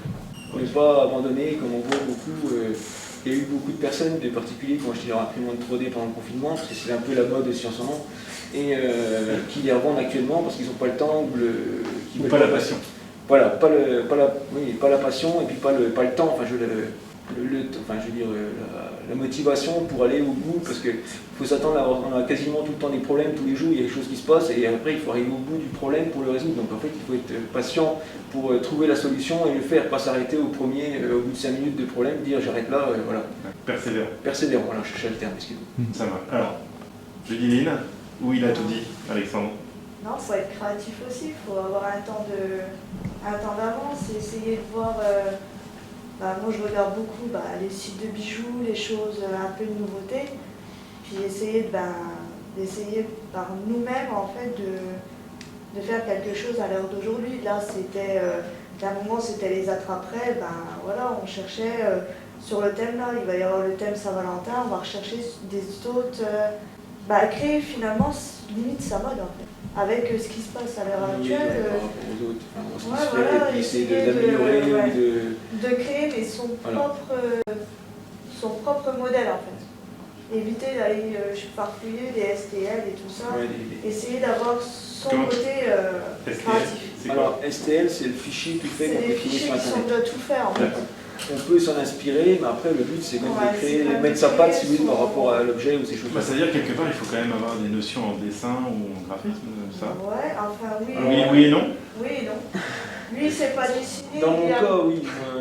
Non mais c'est industriel. Non mais pour le coup c'est très industriel, pas forcément des artistes. C'est surtout d'avoir en fait la vision dans son esprit en 3D, c'est-à-dire que vous voyez, c'est une feuille que vous avez en 2D, c'est tout de suite, c'est quand vous voyez un objet, c'est imaginer le tourner dans tous les sens pour voir toutes les arêtes, toutes les possibles, les différentes façons de le construire, si vous voulez, dans sa tête assez rapidement. C'est un effet de mode en fait, c'est suivre la mode. Voilà, c'est un état d'esprit. Des choses comme ça. Même les devancer si vous pouvez. Parce que le pince-nez. Le pince-nez, c'est un peu devancé quand même. C'est un peu devancé. Donc ça veut dire que vous êtes au courant de ce qui va se passer bientôt et vous avez déjà un projet. Ouais. Pour l'instant. Moi oui, après. On va voir. Pour l'instant, oui, on n'a rien de. Bon, vu que tous les confinements étaient positifs pour nous, je ne sais pas où ça va être actuellement, mais vu ce qu'ils nous proposent en ce moment, je ne sais pas où on va, mais on verra. Peut-être qu'on aura le temps de faire d'autres projets et ces choses-là. Le problème, c'est que les projets, il faut toujours en avoir un tête d'avance. Bon, là, à l'heure actuelle, c'est compliqué. Moi, déjà, j'ai déjà le projet, mais bon, je préfère rien dire. En même temps, c'est pas pour rien. J'arrive à trouver pendant les confinements, c'est parce que c'est une histoire de temps aussi. Vu que moi, je travaille à l'usine, moitié du temps moi-même, je fais même 40 heures par semaine. Donc, il faut ça. Non, mais c'est ça, puis c'est des horaires fixes. Donc, il faut bien imaginer que quand on est en confinement, on a un peu plus de temps pour faire ce qu'on veut aussi personnellement. Voilà, c'est plus aussi pour ça qu'on trouve des objets aussi pendant ce temps-là à faire. Bien, on aura compris que vous militez pour un 3e confinement. Non. Je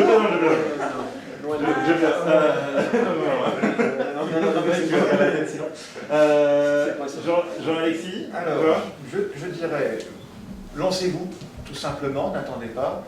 Le numérique, de toute façon, a maintenant largement pris sa place dans la totalité des métiers, puisqu'il est très rare qu'on n'ait pas besoin, ne serait-ce qu'un minimum d'un ordinateur pour quasiment tous les métiers, je dirais, à quelques exceptions bien entendu.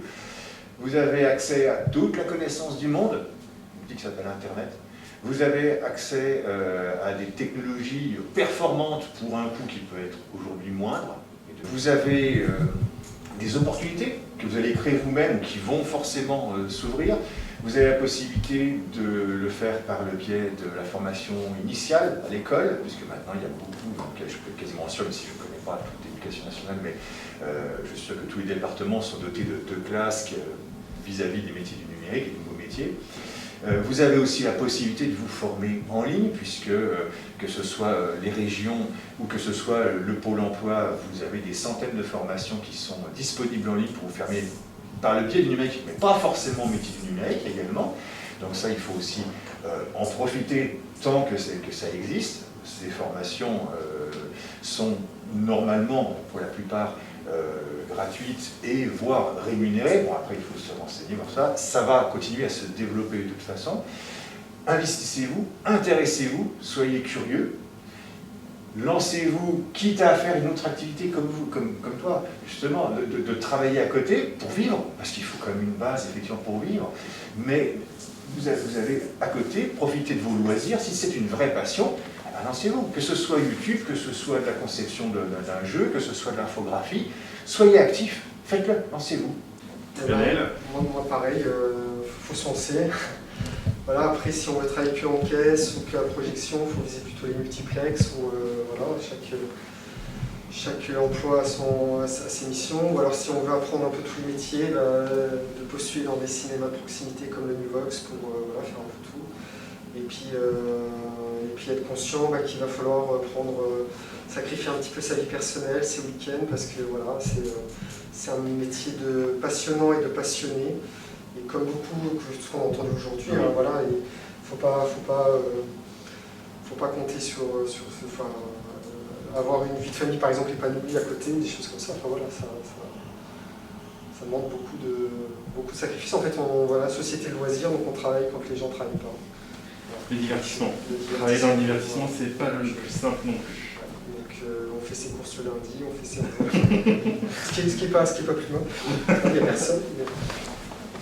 Mais de se lancer, ouais, de frapper à la porte d'un cinéma, puis de dire voilà, puisque maintenant il n'y a plus besoin de saper, on peut se former sur le tas. Bien, en tout cas, merci beaucoup à vous quatre d'être intervenus. Est-ce que... Oui, monsieur le directeur est là. Nous allons pouvoir conclure. On va pouvoir conclure. Très bien. Concluons. Installez-vous, je sais pas.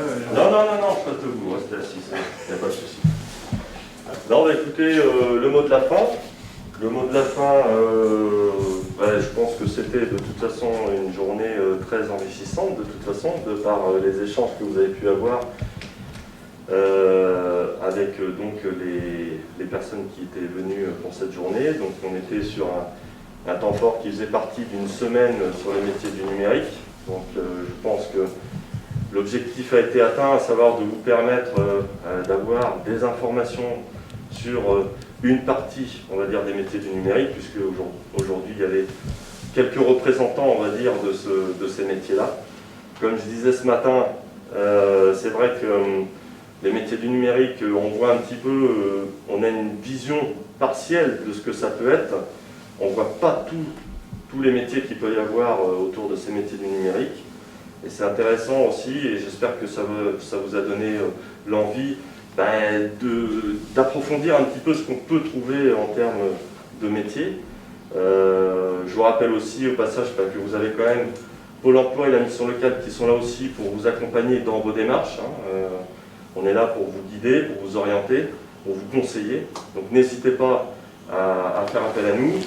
Et puis n'hésitez pas aussi à recontacter les professionnels qui sont intervenus aujourd'hui. Je suis à peu près sûr qu'ils accepteront de vous répondre si vous avez des questions complémentaires ou des sujets que vous n'avez pas pu aborder cet après-midi.